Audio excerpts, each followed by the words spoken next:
হাদির ছবি দেওয়া ফেসবুক আইডিগুলো যে গালিগালাজ করত, এরা আসলে কারা?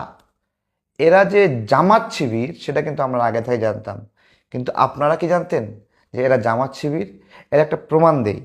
জাস্টিস ফর হাদি নামে একটা পেজ ছিল, সেই পেজটা হয়ে গেছে ভয়েস অফ সাদিক কায়েম।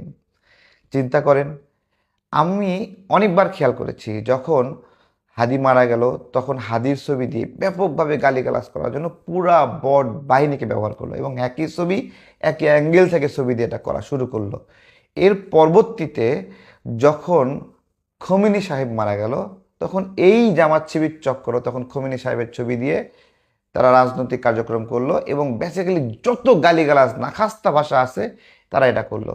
এবং যখন রামিসা মারা গেল তখন এই বট বাহিনী একইভাবে রামিসার ছবিটা প্রোফাইলে দিল, একটা ধর্ষিত মেয়ে, নিহত মেয়ে, পুরো জাতি শোকাহত, তার ছবি দিয়ে এরা নোংরা অ্যাক্টিভিজম চালাচ্ছে, মানুষকে গালিগালাজ করতেছে, মানুষকে রেপ করতে যাচ্ছে, মানুষকে মারতে যাচ্ছে, মানুষকে হয়রানি করতেছে, সাইবার হ্যারাসমেন্ট করতেছে। তো কিভাবে justice for Hadi voice of Sadiq কায়েম হয়ে গেল, এখান থেকে কি বুঝতে পারতেছেন যে এরা আসলে কারা? শুধু তাই না, বিয়ে শাদি, পাত্র চাই, পাত্রী চাই, এই ধরনের পেজগুলো যত আছে, ড্রাইভার চাই, চাকর চাই, চাকরানি চাই, বিভিন্ন নামে পেজ খুলে, সেবামূলক পেজ খুলে এইভাবে বট হিসেবে হাজির হচ্ছে এই জামাত শিবির চক্র।